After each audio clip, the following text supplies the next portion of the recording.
Verset 1.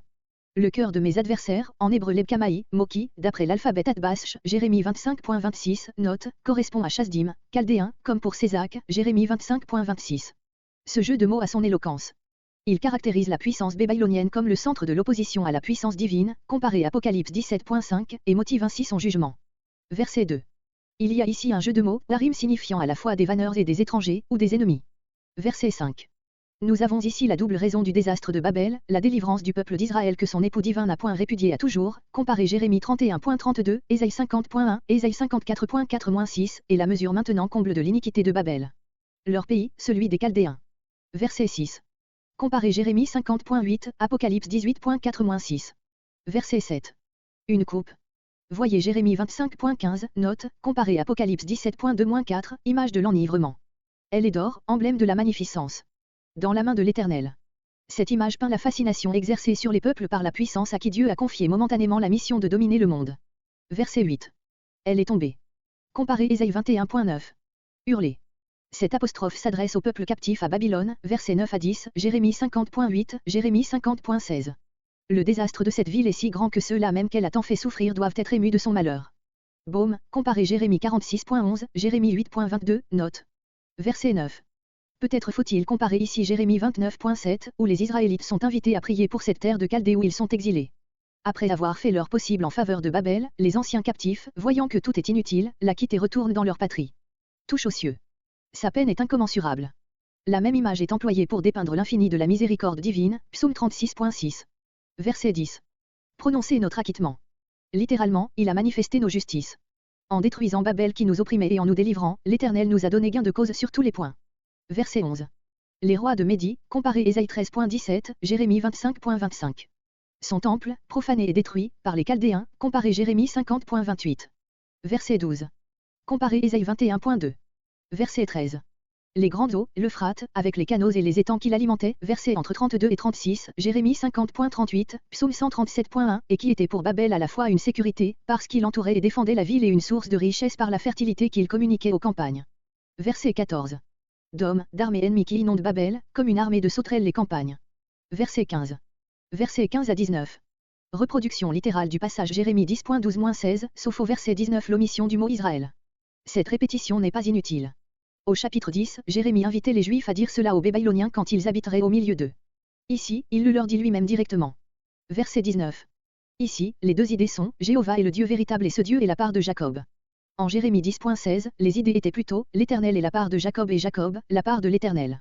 Verset 20. Marteau, comparé Jérémie 50.23. Ce marteau, c'est Babel, verset 24 et non les Mèdes et encore moins Israël. Je broie par toi, parce qu'au moment où le prophète parle, Babel est encore debout. Pour l'énumération suivante, comparez Jérémie 50.35-38. Verset 23. Gouverneurs et chefs, titre des magistrats de province, le premier est plus élevé que le second, par exemple Néhémie est un gouverneur, il donne le nom de chef au simple magistrat de Jérusalem, Néhémie 5.14, Néhémie 2.16. Verset 24. Je rends à Babel. Présent prophétique. Sous vos yeux. Le châtiment aura pour témoin le peuple d'Israël à qui sa captivité à Babylone donne de pouvoir contempler ce grand jugement. Verset 25. Montagne qui dévaste. Babel est appelée montagne à cause de sa puissance et de son élévation sur les autres peuples. Elle dévaste, comme un volcan qui verse ses laves brûlantes sur les contrées environnantes.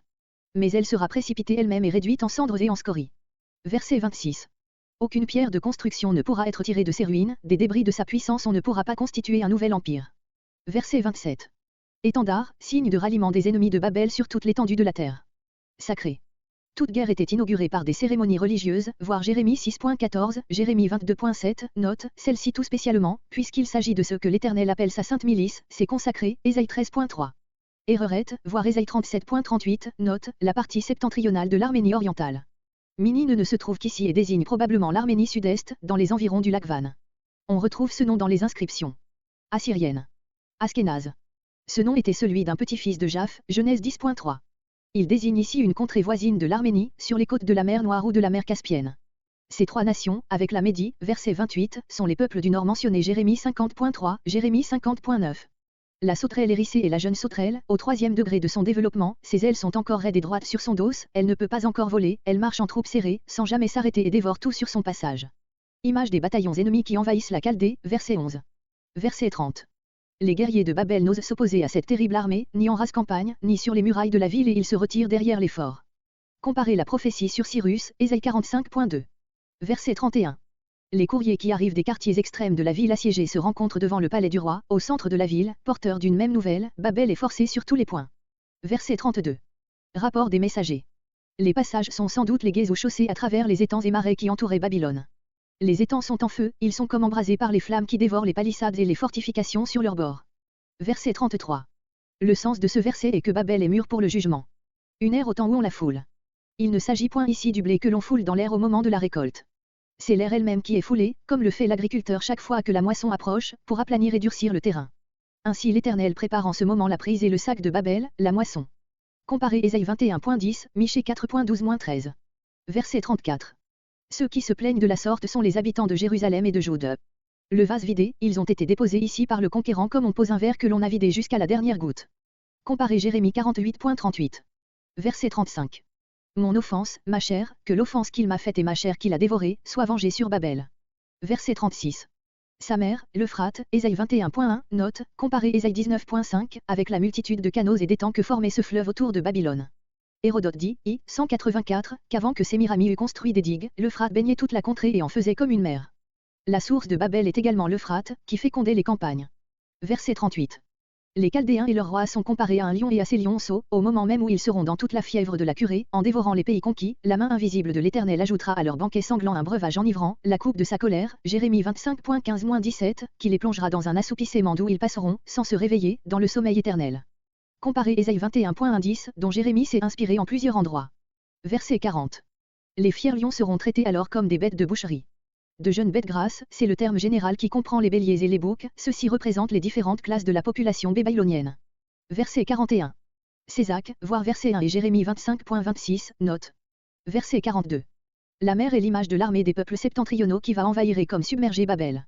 Verset 44. Bel, comparez Jérémie 50.2. Bel a englouti les biens des nations et ces nations elles-mêmes, particulièrement le peuple juif captif, avec tous ses trésors, verset 34. D'après une inscription d'Azariaddon, les murailles de Babel étaient consacrées au dieu Bel et s'appelaient, l'extérieur, Ingur Bel, que Bel préserve, et l'intérieur, Niniviti Bel, demeure de Bel. Verset 45. Comparez verset 6, Jérémie 50.8. Verset 46. Les Israélites ne doivent pas se décourager si la délivrance se fait attendre, elle sera précédée de guerres et de révoltes. Il est difficile de douter que Jésus fasse allusion à ce passage dans la prophétie Matthieu 24.6 et suivant, Luc 21.9. Verset 47. C'est pourquoi, ces événements doivent être regardés par les Israélites comme, et sont réellement, les avant-coureurs de la chute de Babel et de leur propre délivrance. Verset 48. Comparez Ésaïe 14.7-8, Ésaïe 44.23, Ésaïe 49.13, Apocalypse 18.20. Verset 49. Jérémie s'adresse d'abord aux tués d'Israël, puis à ceux de tous les peuples, pour leur annoncer qu'ils vont être vengés. Verset 50. Comparez verset 45 et Jérémie 50.8. Appel adressé aux Israélites qui ont survécu, pour qu'ils n'oublient pas que le relèvement de Jérusalem est le but de cette délivrance dont ils sont les objets. Verset 51. Ils doivent particulièrement se rappeler que l'outrage que le temple a subi, n'a pas encore été vengé, Jérémie 50.28. Verset 53. Comparez Jérémie 49.16, Ésaïe 14.12-15. Allusion évidente à la tour de Babel, Genèse 11.4, et à la hauteur des murs de Babylone. Verset 55. Le bruit de la grande ville populeuse cesse et il est remplacé par celui de l'ennemi qui se rue sur elle. Leur flot, les armées ennemies. Comparez verset 42, Ésaïe 17.12. Verset 57. J'enivre. Comparez verset 39, Jérémie 25.15-17. Verset 58. Si large. D'après Hérodote, 178, ces murailles étaient larges de 25 mètres coudées et hautes de 100. D'après Strabon, elles avaient seulement 5 mètres de largeur et 25 mètres de hauteur. Tous deux racontent que 2 attelages de 4 chevaux pouvaient se croiser entre les créneaux. Babylone avait 100 portes, 25 de chaque côté. Ainsi des peuples. Cette parole est empruntée presque littéralement à Habakkuk 2.13. Les deux prophètes l'appliquent aux travaux des Chaldéens pour l'agrandissement de leur puissance, l'embellissement et la sûreté de leur capitale. Il avait fallu des peuples pour construire ces édifices magnifiques et ces fortifications colossales. Et cependant l'impuissance de ces travaux pour préserver la ville de sa ruine sera démontrée en un clin d'œil. Au profit du feu, comparez verset 32. Ils s'y sont épuisés. Et il se trouvera que des générations entières, des nations, se sont ainsi consumées sans résultat. Verset 59. Versets 59 à 64. C'est ici un appendice historique de la prophétie qui précède. Séraya, le frère de Baruch, secrétaire de Jérémie, Jérémie 32.12. La 4e année, voire introduction. Sédécia allait faire sa cour à son suzerain, à Babylone. Verset 62. Faire lecture, non sans doute devant les Chaldéens, ce qui eût exposé le lecteur et les autres Juifs à un danger inutile. Cette lecture était un appel à la fidélité divine dans le lieu même où ces menaces devaient un jour s'accomplir. Verset 63. Tu le lanceras. Symbole et gage de la ruine future de Babylone. Comparez Jérémie 25.26, note. Et ils s'y sont épuisés. Plusieurs envisagent cette répétition des derniers mots du verset 58 comme une faute de copiste. Mais en voici sans doute le sens, et quand l'événement ainsi prédit, la ruine de Babylone, sera arrivée, alors on pourra redire sur le témoignage des faits la sentence que les deux prophètes avaient prononcée à l'avance, oui, vraiment, ces pauvres nations, elles s'étaient exténuées en vain. Par cette formule, qui résume son livre, Jérémie, le prophète des nations, Jérémie 1.5, proclame le néant de l'œuvre des gentils qui ont travaillé pour eux-mêmes, c'est-à-dire sans Dieu et contre Dieu. Jusqu'ici les paroles. Clôture du recueil des prophéties de Jérémie. Remarque sur les chapitres entre 50 et 51. L'authenticité de cette prophétie, qui annonce la ruine de Babylone au moment de sa plus grande gloire, a été fréquemment attaquée et l'on a prétendu qu'elle avait dû être composée à la fin de l'exil par un Israélite témoin de la chute de l'Empire chaldéen. Mais s'il en était ainsi, l'auteur aurait à ce moment fait mention des Perses, car leur roi, Cyrus, fondait l'Empire médo-persique, tandis qu'au temps de Jérémie les Mèdes seuls jouaient un rôle dans l'histoire du monde. Puis un témoin oculaire n'aurait pas décrit la ruine de Babylone comme aussi complète, car cette ville, quoique vaincue, ne devait point disparaître encore. Alexandre le Grand songeait à en faire la capitale de son empire. Au commencement de l'ère chrétienne il s'y trouvait encore une colonie juive très importante et elle ne devint une solitude telle que l'a décrit Jérémie, que quelques siècles plus tard.